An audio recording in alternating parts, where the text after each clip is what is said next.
Alright, what's up everybody? Welcome to the Cosmic K-Man channel. I am Cosmic, so let's talk about some Kingdom Hearts today. So, I want to talk about Kingdom Hearts in terms of its uniqueness and how special it is to me as a series, and as a gaming series unlike any other.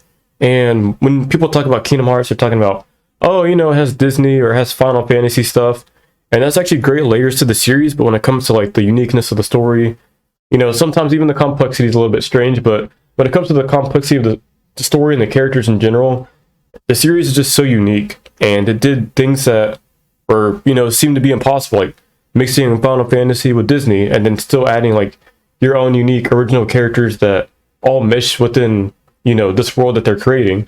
And the story is just so great. Like when you play Kingdom Hearts 1, it's basic, you know, like you get your point A to B, which is Sora needs to save Kairi and wants to find Riku, and they all go home back to Disney Islands. Like that makes sense. And then you play Kingdom Hearts 2, it gets more complex, and you learn more about Nobodies and Heartless and Xemnas and Xehanort, and it's just cool like how the series overall just evolves, and the world building is just insane, you know? Like the story has Heartless, Nobodies, it has your heart, which is part of your soul. You have a soul in the universe. There's darkness, there's light. So there's so many like mechanisms that make the whole world feel very unique, and not to say that other media and other games haven't tried, you know, light or darkness, or you know, if you die, you're still there, like, but in a different form. Like, you know, other games have tried that in media, but it's just unique when Kingdom Hearts tries things and it puts it out there, you know, very boldly too, with its way, like, it approaches like storytelling and like its characters and like where they take their characters. Because a lot of people think that Kingdom Hearts is a very babyish game, and that there's not like a lot of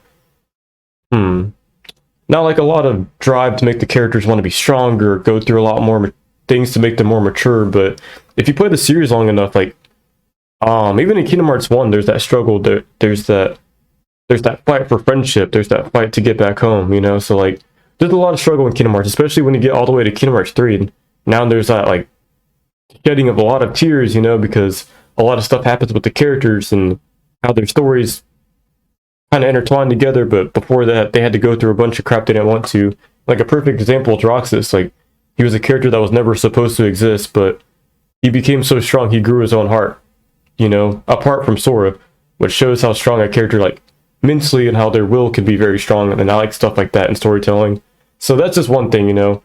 I hear it a bunch, like, oh yeah, the Kingdom Hearts series is babyish, but if you really give it a shot, if you really delve into the characters, the uniqueness of the world, and the story that it's trying to tell, like, yeah, the fundamental story is that friendship matters in Kingdom Hearts, and that no matter where you go, your hearts are connected to the people that you care about the most, and that'll make you a strong person, which is true in real life, you know? You build connections, you build relationships, so when you go out to the real world, having those connections with people, having that support, that net to keep you safe no matter what you go through in life, makes you strong, you know? And that's one of the reasons why Sora is such a strong character, is because his heart's so, you know, strongly connected to the people that he cares about, that it ultimately makes him a stronger character because of the faith that he has in them and the faith that he has in himself to keep them safe. So stuff like that I think is very cool. You know, I love storytelling like that and whatnot. And then, you know, like characters like we're talking about, like Sora, Riku, Roxas, all these characters just have something great to offer that anybody, no matter who plays a Kingdom Hearts game, can relate to someone in the game. Like for me, I relate to Riku the most, right? And that's because he has an inner struggle between his morality, his light and his darkness, you know. And Riku throughout the series has been trying to fight himself, and that's a fight that every single human that's ever walked the face of the earth has had a fight with themselves, has had that mental battle inside themselves, you know, where you're just fighting yourself to be your best, but sometimes you're at your worst and you're fighting your worst to be your best, you know. So like everybody's had that inner struggle, and I feel like no matter who, like even with like Roxas, like there's some people that feel like they're like a nobody in the world, you know, like they don't belong, but they're trying to fight hard to feel like they belong in society and like in a community where they matter. So that's why some people can relate to Roxas and like his strength, that like he believed in himself so much and his friends that he refused to believe that he wasn't a nobody, and he became a somebody. So like he can relate to anybody. Or like Sora, you know, he's my favorite video game character of all time, and although I'm not like him, I like the qualities that he has as a character, and I like the qualities that some people have of him in real life, you know, like always kind, always trying to be their best, always trying to smile, always trying to lighten the mood and be that person that can, like, when you look at them, that gives you hope that you can be a better person, that you can, this is someone that you can like lead after, and they set a great example and a great precedent in life. So that's one reason why. Well, that's a lot of reasons why I like Sora, but I'll get into that into a different video. But moving on, with the uniqueness of Kingdom Hearts, the worlds like Timeless River, Pirates of the Caribbean, Toy Box, Monsters Inc., San Francisco, Frozen, like all these cool worlds, whether some of them turned out great or not. Mulan's world, Agrabah, Pride Lands, so Lion King stuff. So like Kingdom Hearts has so many unique worlds and it ties in with the story. Like yeah, sometimes some games like Kingdom Hearts 3, it didn't tie in with a lot of what Sora was doing. Besides like Toy Box, the Tangled World, but you know, sometimes like in older Kingdom Hearts games, like when Sora went somewhere, it actually tied in with the mainline Kingdom Hearts story. And to see stuff like that is cool. And to see Sora go to different worlds to interact with different characters you never thought was possible, I think is a very unique and inspiring thing, especially when you're a writer, when you're a character designer. Just no matter what you are when you're working on a project like Kingdom Hearts, I feel like it's so cool that you can toss these original characters, and then you have like Donald and Goofy, which are already existing characters with Sora, and you can toss them into a world, and that they can exist and they can interact with the heroes like Mulan, and they can help her out and, you know, help save her land and whatnot. I just love stuff like that, and I think that's another reason why a lot of people should give Kingdom Hearts a try, because it just has so many cool worlds. Like yeah, it's got a couple, you know, bad ones, like only a few though, but especially when you get to like the later games, like man, like the Tangled World has to be one of my favorite of all time, like easily. And same with Toy Box, like I'm a huge Toy Story fan, so those worlds were just perfect. So I can't wait to see like in the future what worlds we'll get, and like, you know, which ones that Sora will come back to in the future installments. So definitely the worlds. Moving on, so we talked about characters that were Kingdom Hearts related characters, a lot of original ones, but I want to talk about like characters like Cloud, Sephiroth, Tifa, Aerith, Leon, all of them, Yuffie, Sid, like the fact that they're in what we call the Kingdom Hearts reality, the realm of light, the fact that they exist and that they can help Sora. And like if you played Kingdom Hearts 1, it was cool that the Final Fantasy characters actually gave Sora wisdom, and they gave him the strength to become a stronger person. And it was cool to see like these experienced these experienced Final Fantasy characters that are veterans, that I don't know if they went through the same thing they went through in their games, but they went through enough to where like when they talked to Sora, you could see that they had a lot of struggle to get to the point where they're at, you know, to protect the stuff that matters, and then to ultimately tell Sora that like once you become a hero, once you take that step into the unknown, into these different worlds, and once you use your Keyblade, you're gonna have a lot of responsibility.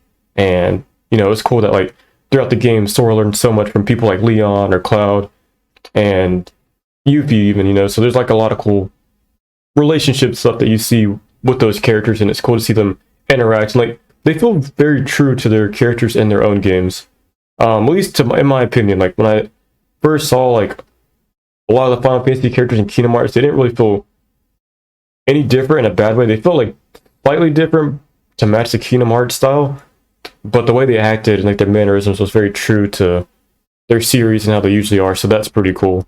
That's something that I've enjoyed a lot. And overall, we talked about all the worlds. So, I mean, it's just cool to see Pixar now in Kingdom Hearts. I can't wait to see if they do Star Wars. I'm still 50-50 on it, but I'm not opposed to Star Wars. I just hope that they do it right, and that, you know, they just take good care of the properties and make Star Wars look pretty cool in Kingdom Hearts. So I definitely got faith in them. So I'm just 50-50 about if I really want it or not. But the more I think about it, the more I'm like, yeah, I'm on board. In terms of like worlds though, the only thing I don't want is Marvel, personally.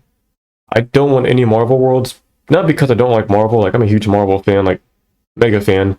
But I just feel like Kingdom Hearts, like I think they could tell a great story with it, just like Star Wars, because Star Wars has the Force, light and darkness. But with Marvel, I just don't see Sora needing to have to fit in that universe to try to help out. Much less, I don't feel like it would impact. I mean, I would think it would impact Sora, sure, but just overall, I feel like narratively and like Sora being in there just wouldn't fit. And like, I don't know, I feel like it's not a good fit for Sora to like be working with Iron Man or something when like they could pick a different first party world to go to or go back to an existing world. But that's just my opinion, you know. And I'm excited to see what you guys think of the possibility of Marvel being in Kingdom Hearts 4. But I mean, if we get it, I'm not going to trash it. Me personally, I just rather have Star Wars over Marvel. Star Wars makes a lot more sense narratively, and like how Sora can pop in and fit in with whatever's going on at the time and like whatever movie they decide to pick. Other than that, you know, Kingdom Hearts has amazing worlds. We talked about a couple. It's got amazing characters, amazing stories, multiple different main characters that take you different places. But when you play every single game, each and every character, each and every villain, everything ties back in to each other. And I just love that storytelling. I love that world building. And like a lot of things are confusing, even for me. Same with like some of the phone game stuff, but as the series goes on, I start to really appreciate the fact that like it takes like a great mind to make a great story like this, and it's just cool to see like a game like this even exists, or sorry, a franchise, a series like this even exists, and it's very dear to my heart. So thank you to Suinamura, thank you anybody that's ever worked on a Kingdom Hearts game, all the content creators here on YouTube or Twitch, you know, that make Kingdom Hearts enjoyable for people to watch, to people to play, to people to get into. You know, it's just cool to see that like a lot of people, as Kingdom Hearts 4 is on the way, I've seen a lot more people make YouTube videos and join the community, and even myself. So it's very cool to see it's a very big bond I see within the Kingdom Hearts community, and I don't see that with a lot of others. And I've gotten a lot of love, especially those last couple months, making especially Kingdom Hearts videos and talking to people on different social medias, and especially here on YouTube. So thank you guys for supporting me. Thank you, Kingdom Hearts community. Also, thank you to the modders as well. All the voice actors that voice their characters, and all the modders that actually work on the game and mod the game and put cool mods like Yuzora. Like, that's crazy. So thank you guys. Thank you, modders. Thank you, Tetsuya Nomura, Square Enix, Disney.